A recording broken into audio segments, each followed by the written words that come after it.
अल्लाह ताला ने कलम से फरमाया कलम लिख। मालिक क्या लिखूं? क़यामत तक होने वाले सारे मामलात लिख दे। कलम ने लिख दिए।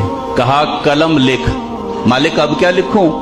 फरमाया लिख ला इलाहा इल्लल्लाह। कलम ने 70,000 साल में लिखा ला इलाहा इल्लल्लाह। मालिक ने कहा कलम लिख। मालिक अब क्या लिखूं?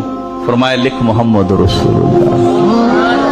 कलम ने जब मोहम्मद की मीम लिखी ना तो कलम पे वज्द आ गया, कलम गिर गई, इसमें कत लग गई। कलम गिरी रही फिर उठी। 70,000 साल में कलम ने लिखा मुहम्मदुर रसूलुल्लाह।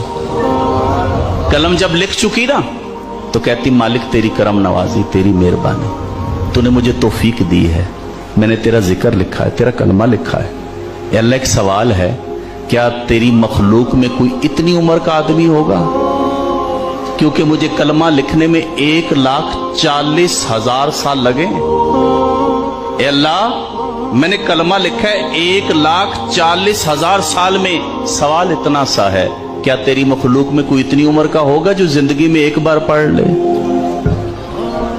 अल्लाह ने फरमाया मेरे ए कलम मेरे आखिरी नबी होंगे, उनका उम्मती एक एक दिन में 70